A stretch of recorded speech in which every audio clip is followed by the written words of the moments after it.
I'm Roman Yossi of the Nashville Predators. I'm Dante Fabro of the Nashville Predators. This is Philip Forsberg of the Nashville Predators. I'm Colton Sissons of the Nashville Predators. I'm Yuta Saros of the Nashville Predators. You're listening to the Renegades of Puck with Crazy Charlie. Welcome to the Bunker. Welcome to the Renegades of Puck podcast. I'm your host and captain, Crazy Charlie Saunier. And before we get to the No Half Step in hockey coverage, let me direct you to our home website, renegadesofpuck.com. Once you go to renegadesofpuck.com, you learn everything you need to know about the show and what you're good and educated about the show. Click on that merchandise tab. It's going to take you straight to our classic logo tee, our pride logo tee, all of our different special event t-shirts, and so much more. All the gimmicks you come to know, love, and expect from the Renegades of Puck are still available in our online store. Socks, throw pillows, wall art, bed sets, and so much more. Something like 85 different gimmicks with our logo on it. After all, we've sold out so that you can buy in. Sure to appreciate everyone for picking up some ROP merch over the last several weeks. Social media is of critical importance to this hockey operation, so listen up, Renegades. Here's how you can support the cause. You can find us on numerous social media platforms. We are on TikTok and Facebook, Instagram, X, and Threads. You can also find us on YouTube, of course, and we sure would appreciate if you would give us a subscription and turn on those notifications on YouTube. We sure do appreciate all of our recent subscribers. Thank you so much as we continue to bolster our YouTube channel. We are very much ambitious on some goals by the end of the year, so please help us out if you can. Pass those links along. The audio podcast just completed another month of fantastic coverage, another 500,000 downloads and replays for the month of October, so we sure do appreciate everyone at the Full Press Network, Full Press NHL, then the Full Press Predators podcast. Everyone behind the scenes does an incredible job, and you can find that audio podcast on your preferred platform out there, or check out Spotify, Google, Stitcher, Amazon, several other different platforms is where you can find the Renegades of Puck podcast. You can also check us out on Venmo. That's how you can financially support the show. Make a donation by scanning the QR code that's currently on your screen, or just search Renegades of Puck in Venmo today. Every dollar goes a long way to helping this hockey operation, so please, if you can spare a dollar, please do so. Coffee, definitely a must this week with all of the late starts.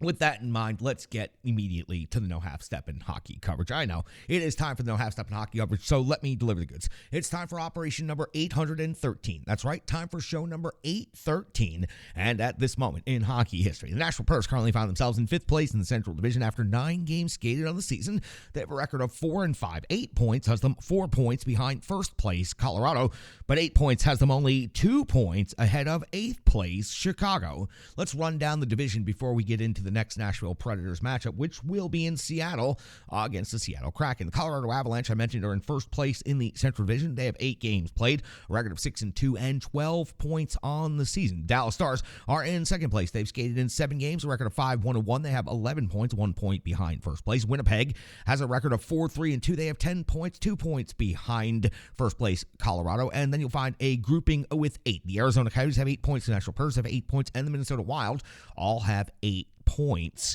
St. Louis has 7 points, and they are in 7th place, and Chicago has 6 points, and they are in 8th place, but again, only 2 points behind the Nashville Predators at this point in the season. The only teams that have skated in 9 total games in division at this point are Winnipeg, Nashville, Minnesota, and Chicago. Everybody else is at 8 and 7. Now for the Nashville Predators on the road, which is where their next game will take place, as they're in the middle of their CMA road trip. They have a record of 1-3. They have scored 25 goals in the season. They've given up 26 goals against. Once the Preds wrap up this game in Seattle, 3 more games to go on this road trip. Saturday in Edmonton, Tuesday in Calgary, Thursday in Winnipeg, before returning back home to Bridgestone Arena on November the 11th versus the Arizona Coyotes. And then after that, November the 14th, again at home versus the Anaheim Ducks. This is the second of 3 regular season meetings between the Nashville Predators and the Seattle Kraken. So let's go back and talk about the previous matchup.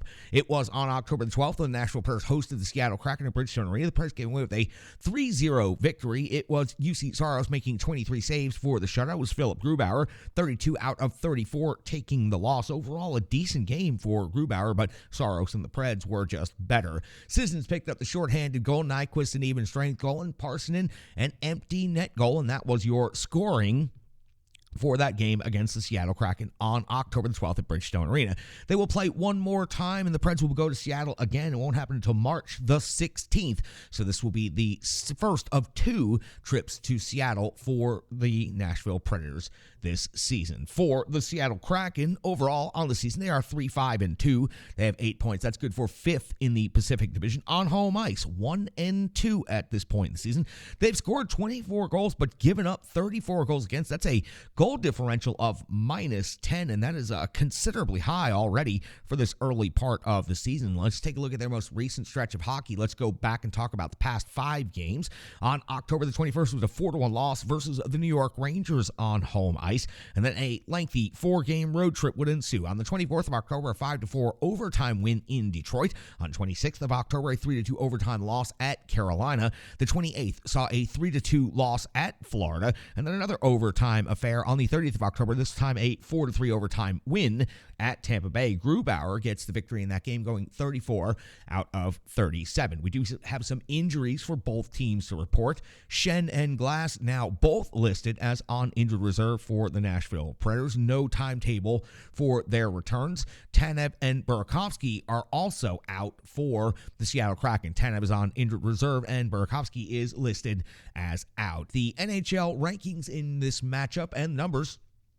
Goals for the Nashville Predators, 2.78 per game, is 22nd overall in the NHL. The goals for the Seattle Kraken, 2.40 per game, is 27th overall in the NHL. When it comes to goals against the Nashville Predators, 2.89 is 11th best in the NHL. So listen to that real quick. 2.78 goals for, 2.89 goals against. That is a razor-thin margin of error in there between those two numbers. Goals against for the Seattle Kraken, 3.30 per game. That is a very high number, 23rd overall in the NHL. In the shots for category, the Preds are 19th, generating 30.9 shots per game, while Seattle is generating 32 shots on net per game. That's 13th best overall in the league. In the shots against category, the Preds impressive right here, only giving up 28.8 shots per game, and that is 7th best in the NHL, while the Seattle Kraken are giving up 32.5 shots per game. That is 24th in the league. When it comes to the special teams, the Nashville Predators power play had looked good as of late, but dropped a little bit after their most recent game. 21.1% conversion rate, 12th best in the league. 8 out of 38 is the raw data. The Seattle Kraken power play significantly better. 25% conversion rate is 8th best in the NHL, and they have scored 7 times out of 28 opportunities this season. On the penalty kill, the Nashville Predators are 30th in the NHL, giving up 9 power play goals against in the season and killing off 69% of their penalties against. The Seattle Kraken are 17th in penalty kills, 6 power play goals against, and killing off 76.9% of the kills that they have to deal with. When it comes to each and every team in the NHL, they have individual high-skill superstars. We like to go down the top 5 in individual stats, plus the goaltending probable matchup for these two teams. Let's start on the visiting side for once. Philip Forsberg, 1 goal and 7 assists for 8 points, leads the Nashville. His 7 assists is best in assists by a long shot right now. O'Reilly, 4 goals and 3 assists for 7 points, is second on the team in scoring. Tommy Novak, 4 goals and 2 assists for 6 points.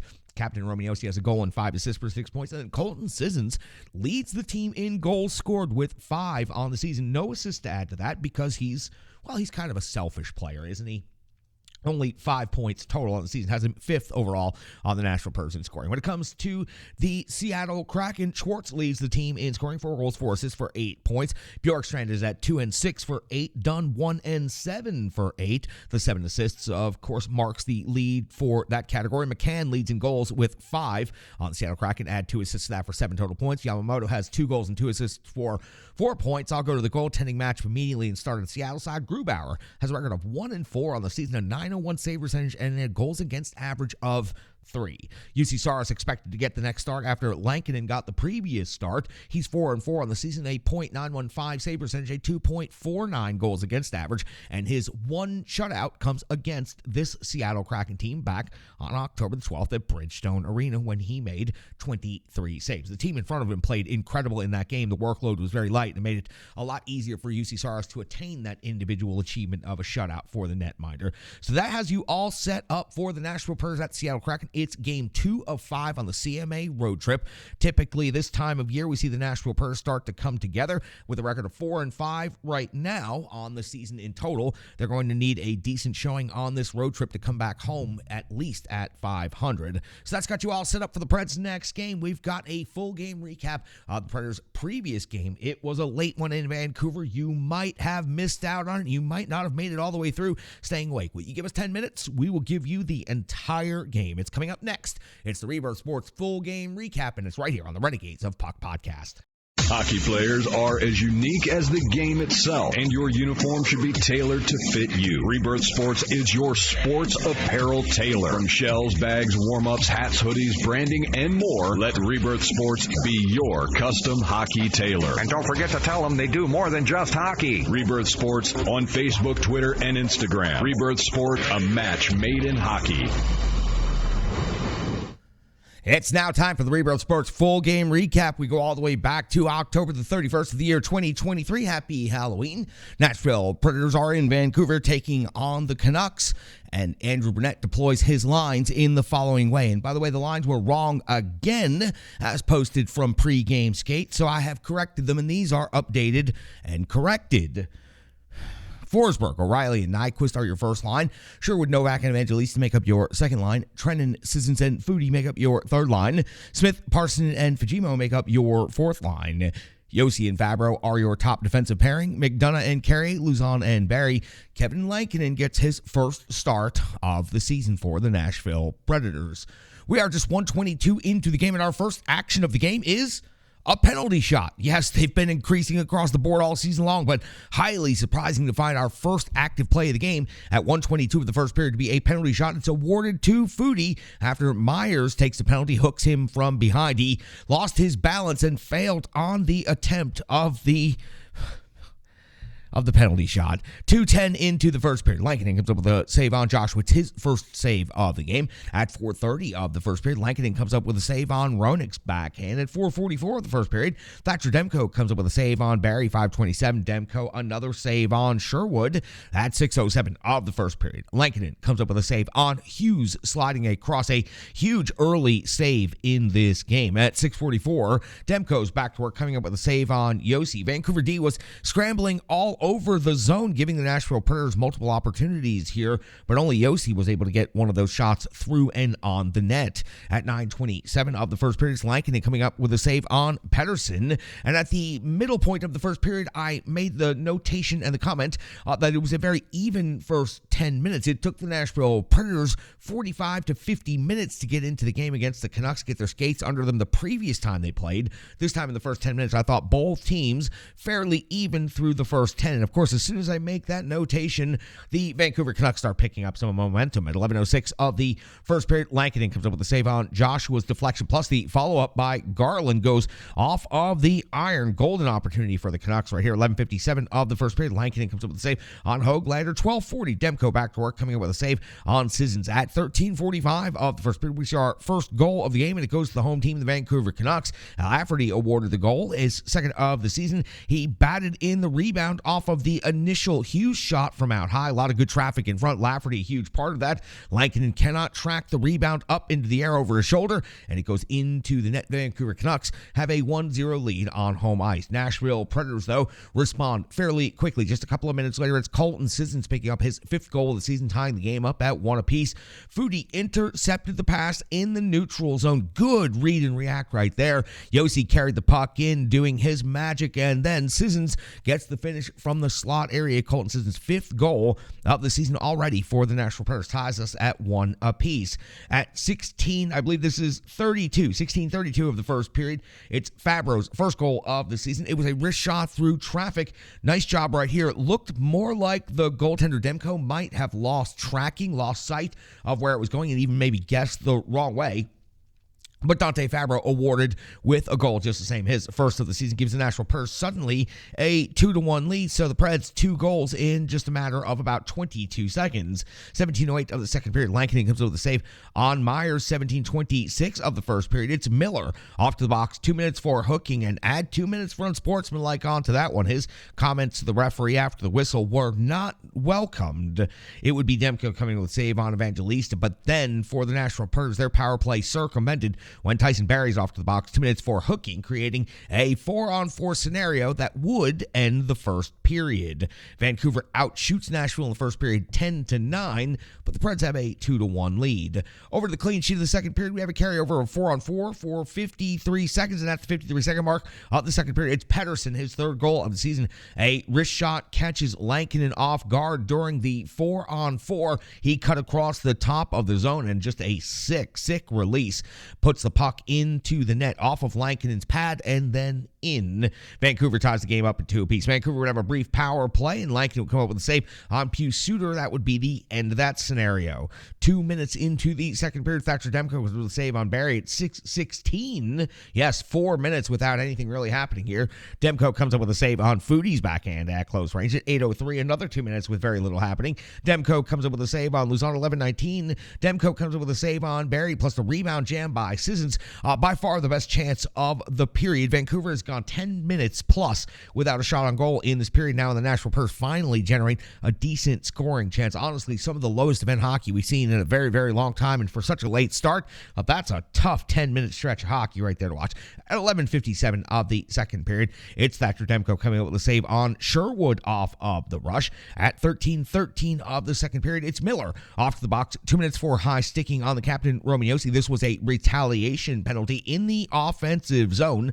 Demko would come up with a save on Romagnosi, but sloppy puck movement would doom this Nashville Pers power play. The puck bouncing all over the place all night long. Listen, both teams had to play on that surface for the entirety of the game, so the sloppy puck movement is on the Nashville Pers. They had a tough time getting the play that they were looking for, and the power play expires with just one shot on goal. At 15:51 of the second period, it's Carey off the box. 2 minutes for interference. This was also in the offensive zone, looking to go in hard on the forecheck, and just got there a half a stride too late. Lankinen comes up with a save on Kuzmenko, plus Pettersson's follow-up on the delay call. Pettersson, though, cashes in on that power play with his second goal of the period, his fourth goal of the season, a wrist shot from the side of the circle. He just picked his spot far side, and Lankinen with the traffic in front never saw that puck, never had any opportunity to come up with that save. So Pettersson's second goal of the period puts Vancouver now ahead 3-2 at 18:35 of the second period. It's Lankinen with the save on Mikheyev, and that takes us to the end of the second period. The Nashville Predators are out shooting the Vancouver Canucks 18-16, but with only 6 shots on goal. In the second, the Vancouver Canucks are able to pick up 2 goals, and we go to the final 20 minutes of regulation with the Vancouver Canucks leading by 1. On that clean sheet in the third period, we're 1:37 in, and it's Lankinen coming up with a save on Susie. 3:04 of the third period. Lankinen comes up with a save on Hughes at 3:06 of the third period. Hoglander's off to the box. 2 minutes for interference. This is a perfect opportunity for the Nashville Pers power play to get them back into the game, but just 8 seconds into the power play, it's Philip Forsberg off to the box. 2 minutes for slashing. Now, I have gone back and looked at this play a number of times, and I honestly cannot tell you where exactly the penalty comes. I thought it was a soft call. I thought it was a weak call. It took a power play away from the Nashville Pers, creating another 4-on-4 scenario, this time for 1 minute and 52 seconds. Just like the previous 4-on-4 scenario, it is the Vancouver Canucks cashing in yet again. Miller's 5th goal of the season comes in at a tap-in of the loose puck after Lankinen cannot squeeze it in between the arm and the body. It trickled loose, and there was Miller right there on the edge of the blue paint to put that puck into the net, giving Vancouver a 4-2 lead, their second 4-on-4 goal of the game.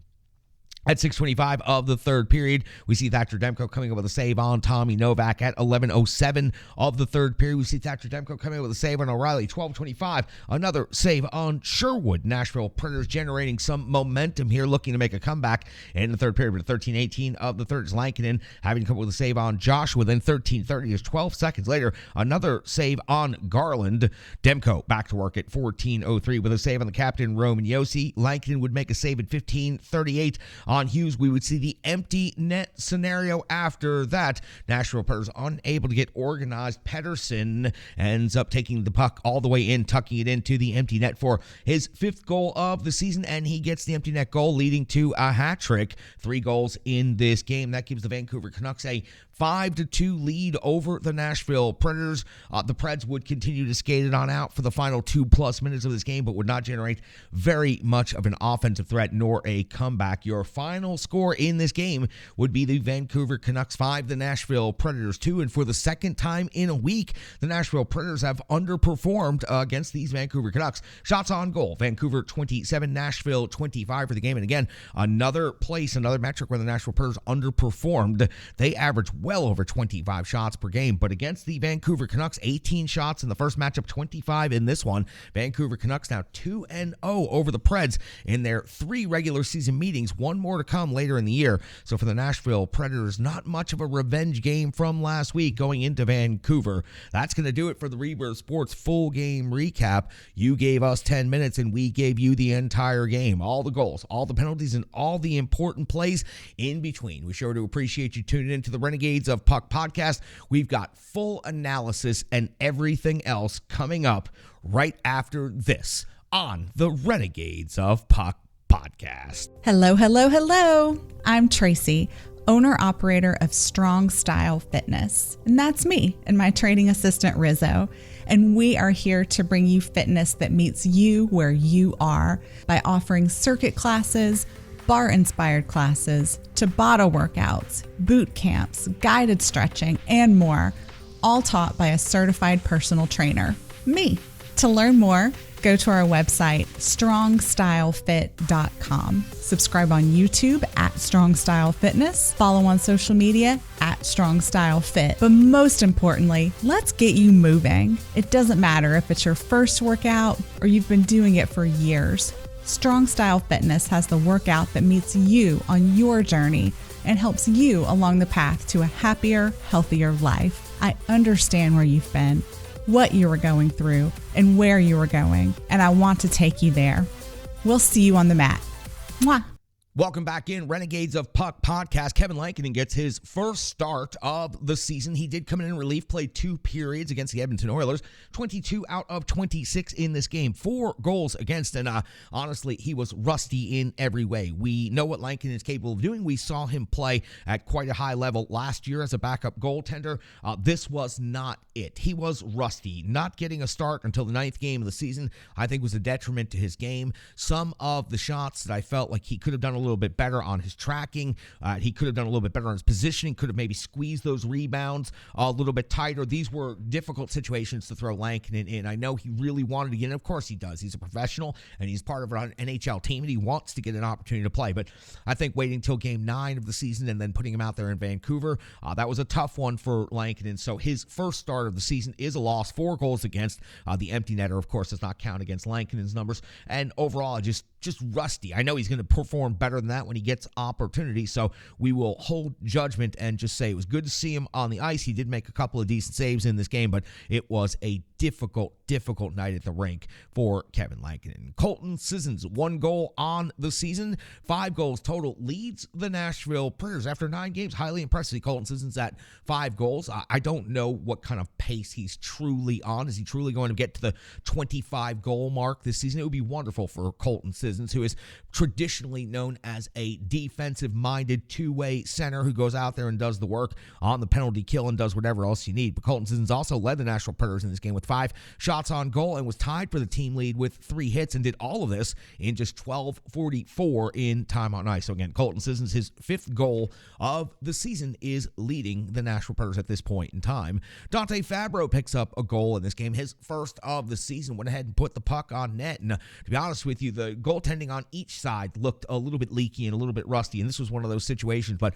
for Fabro, he was due for one. He's been playing some really good hockey. His first goal of the season, he gets himself on the board. He's also put up a ton of block shots, and he has been performing at a very high level. I know it's exhausted a lot of people's patience waiting on Dante Fabro's development, but I do truly think that Dante Fabro is developing into the player that we always thought he would be, and he's really putting up a solid start to the season throughout the course of the first 9 games. And now we will have to see. This creates a little bit of a conundrum when Schenn is healthy again. Who is going to come out of the lineup? Because we have seen some improved game from Dante Fabro, and Alex Carrier has certainly performed at an extremely high level with Ryan McDonough. So we will have to see. But for Dante Fabro, congratulations. His first goal of the season. He's been playing decent hockey.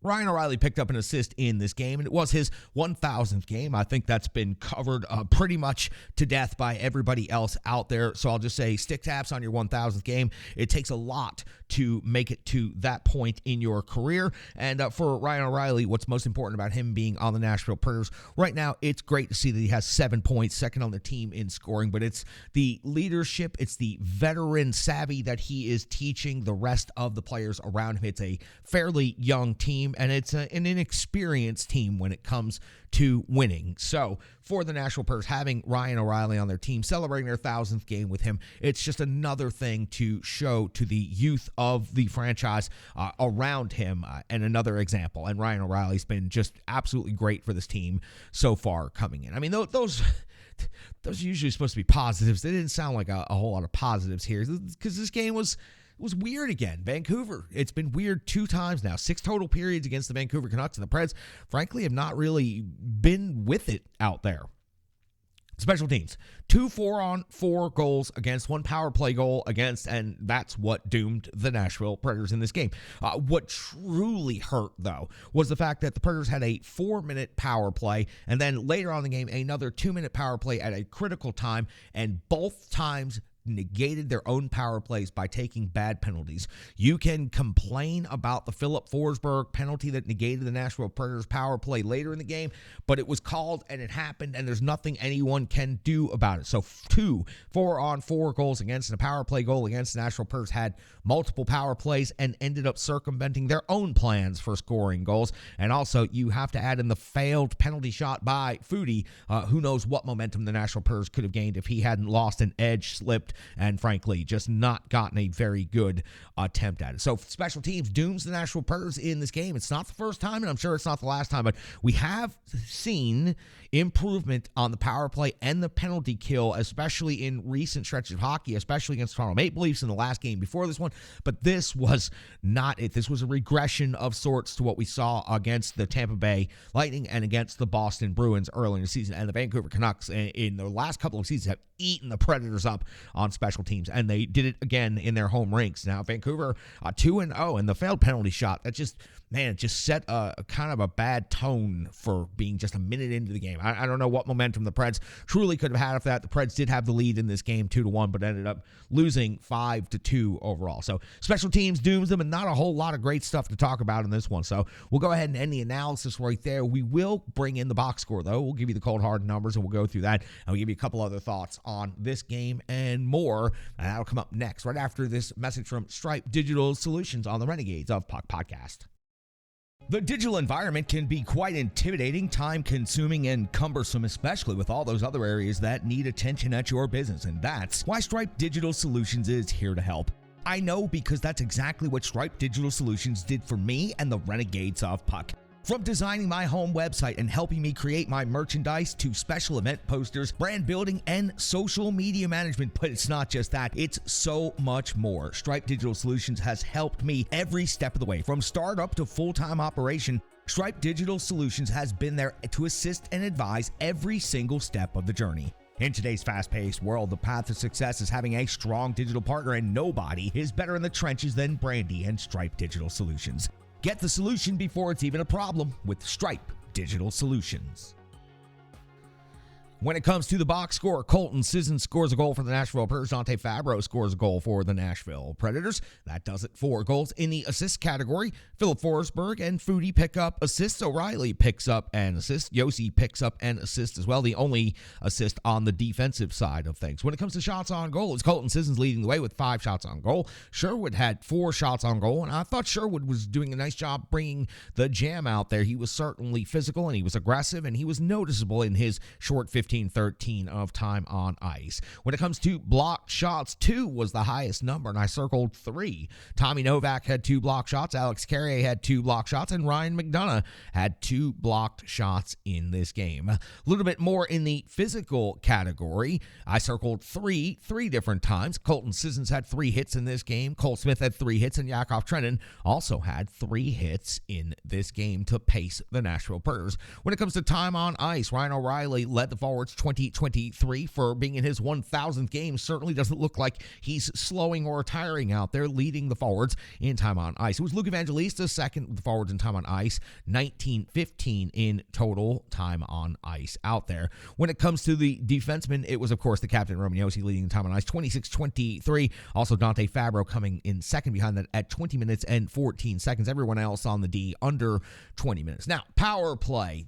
Unfortunately, these units did not do very well at all. Evangelista 306, Forsberg 339, O'Reilly 311, Barry 337, and Yossi 336. Nothing to show for any of that, unfortunately. Again, 2 4-on-4 goals against, a power play goal against, and the Preds were unable to score on their limited power play time that they had because they were too busy circumventing their own power plays by taking very bad penalties. When it comes to Kevin Lankinen, at 22 out of 26, 4 goals against, 21 even strength saves, 1 power play save, no short-handed saves, and again, rusty in every single facet of his game. I felt he was a little bit leaky. I felt that he was having some trouble tracking the puck, and he certainly wasn't as dialed in as we have come to expect him. And I know that he will be, and I know with more opportunities and getting more reps out there, he'll be in much better shape. A lot of back-to-backs coming up here in the next few weeks, so he's going to have to be ready, and I think he will be. I think this was a tough night for Lankinen, and the team in front of him didn't play exactly up to par either. So that's going to do it for the box score. Just not a lot jumping off the page.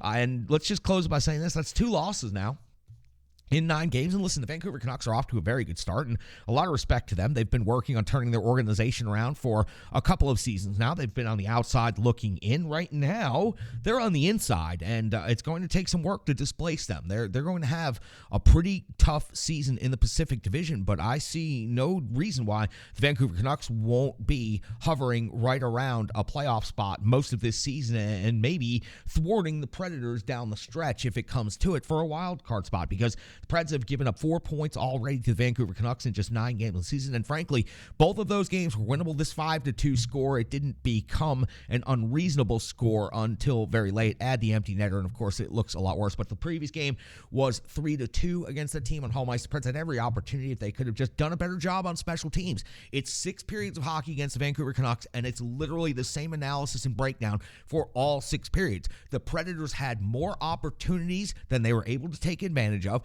Their special teams let them down, both on the power play and on the penalty kill. And when they needed the big play to happen, they just couldn't do it. So that's 0-2 against the Vancouver Canucks this season. That's a tough 4 points to give up. I mean, you would at least hoped for the split. One more game between the Preds and the Vancouver Canucks this season. It won't happen until later in the season. But again, 2 losses. They were both preventable against this Vancouver Canucks team. The Preds got to bear down and play a much stronger game against the Seattle Kraken. They did the first time they played against the Seattle Kraken. So maybe much like the Vancouver Canucks, Game 1 and Game 2 were exactly the same. Maybe the Seattle Kraken Game 1 and Game 2 will be the same, and the Nashville Predators will come away with another big victory. But then into Edmonton, and then the first game against Calgary, the first game of the season against Winnipeg, and then back home against a pretty good Arizona Coyotes team to start the season. So for the Nashville Predators, the schedule never gets any easier. They're going to have to dig out of this first game of the road trip just a little bit. But 0-1 on a 5-game road trip. They've got every opportunity to make those points back up.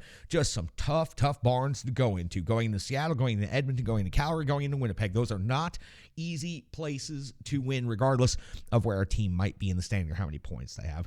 That's going to do it for Operation number 813, show number 813. We've really been cranking out the shows as of late, so if you haven't caught some of them, we've been adding some interview shows. We had Jersey Jim Behringer on. We did some long-form Preds talk and one of the most recent episodes, and we've been doing a lot of analysis and breakdown. So please keep watching, keep listening, keep following along, and keep passing those links and supporting the Renegades of Puck. It really means a lot, and it goes a long way to helping us here in the bunker to getting where we are.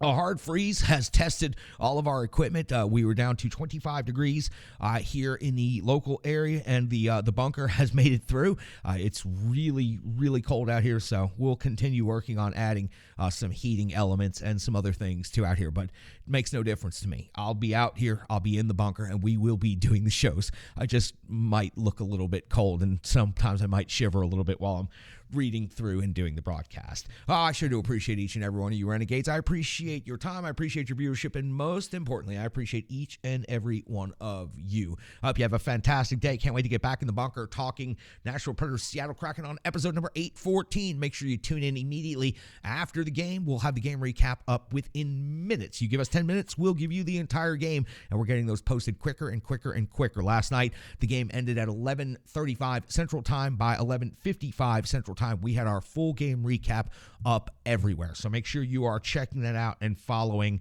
along for all of those. I'm your host and Captain Crazy Charlie Saunier from a freezing cold bunker. Stick taps, love, and respect.